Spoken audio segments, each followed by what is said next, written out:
Ladies and gentlemen of the Council of the Wise, my name is Trollumbo the Wise and welcome to this video in a series called 12 Days of Hate. Yes, and well, this series is about letting out all of the frustrations in, well, daily rants.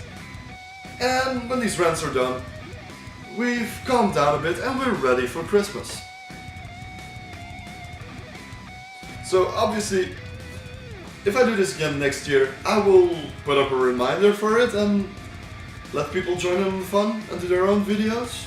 Yeah, their own channels, it would be cool. But now it's just me. But what is the topic for this video? See after the intro.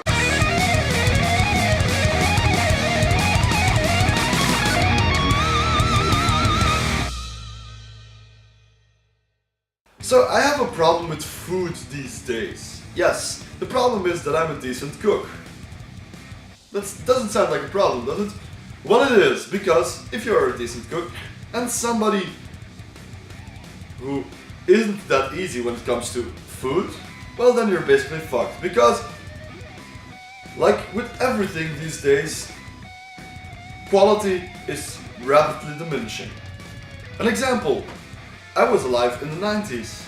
Say in 59 or something, in 59 I was not alive. In 1995 I was like 5 years old and 6, yeah, you know, that kind of stuff. And obviously it's harder to remember stuff from when you are that young. But the thing that I do remember from the 90s is that bread was a lot better. Why? Because it didn't come from supermarkets to begin with. Now, when people get bread, they get it from the supermarket. And if you're in America, that probably sounds like something that has been happening for a fucking long time. But yeah, your bread has been fucked for a long time. And maybe you've gotten used to that tasteless fucking spongy shit, but I haven't. And it goes further than that, because bread was tastier. Just stupid bread. I consider it shit that I put some fucking too thinly sliced meat or whatever on and eat that because you need to eat something in the morning. That's what I consider bread. I don't even consider it something that I look forward to eating now. Okay, but the thing is, what about those sandwiches and, well, even, well, pastry like croissants and that kind of stuff? What about them? Well, they've also gotten progressively more shitty. And going back to the 90s, I don't like the music. I don't like the style. Well, I liked some grunge, to be fair there. And I like some of the bands, and I like, well, there were body count albums in the 90s. So there's good things there as well. But still clear of the 90s now. We're going back to the fucking... Well, we're not talking about food in general. We've been talking about, well, when it comes to pastry and that kind of stuff, and stuff that you bake. So, cakes have been getting shittier. Well, basically it comes down to make everything yourself or get shit. Or drive an insane distance to get that one fucking baker that still makes it himself.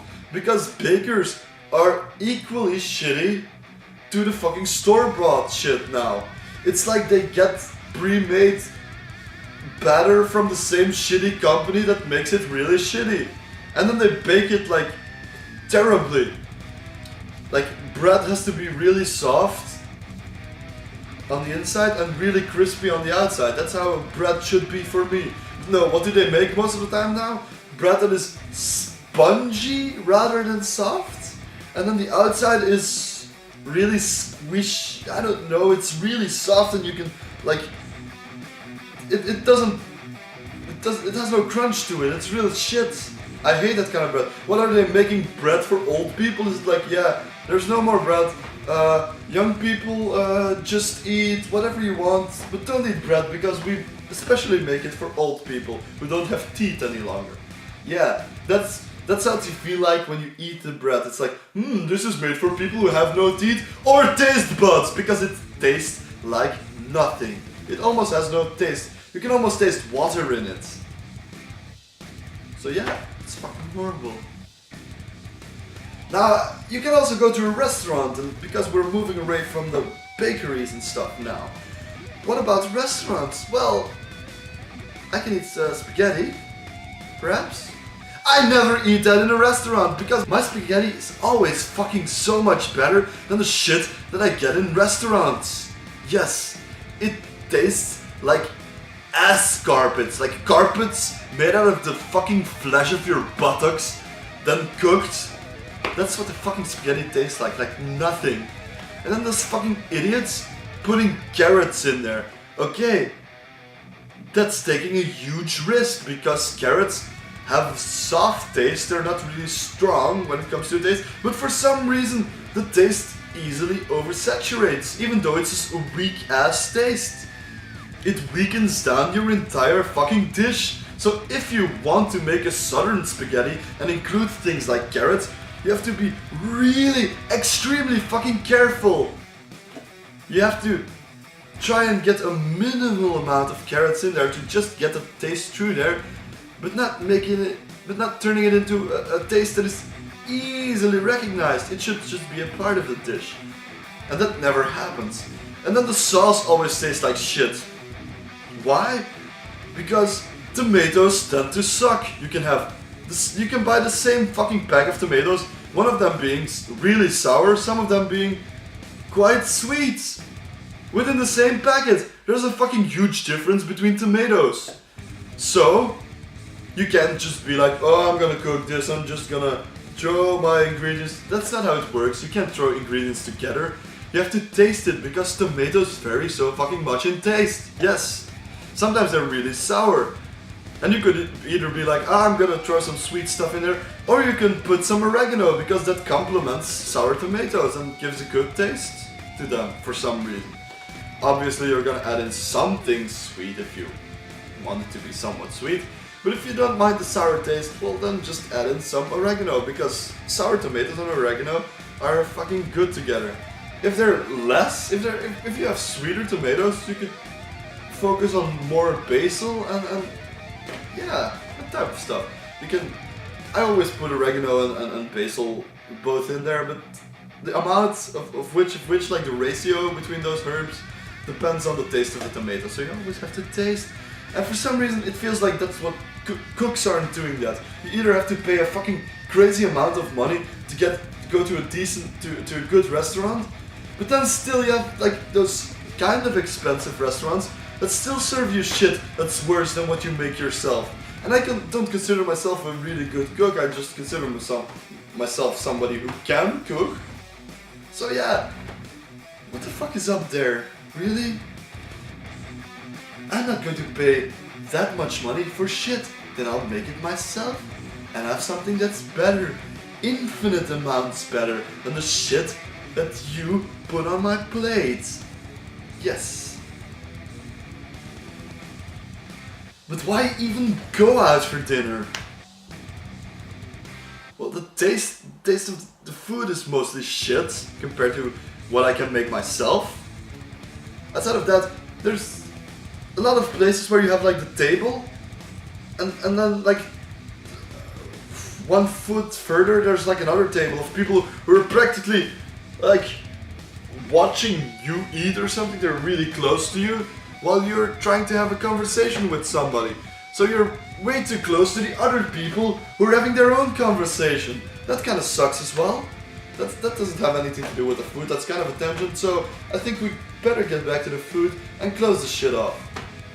We're gonna almost end the video, but one thing that's also really annoying is sometimes you have to ask for salt and pepper. Yes, a lot of places used to have salt and pepper on the table as a standard thing. Did people decide to steal them or something? Because now sometimes you have to ask, well, can I have the salt or the pepper? What? Is there a standard way of cooking something and that has to be the right way?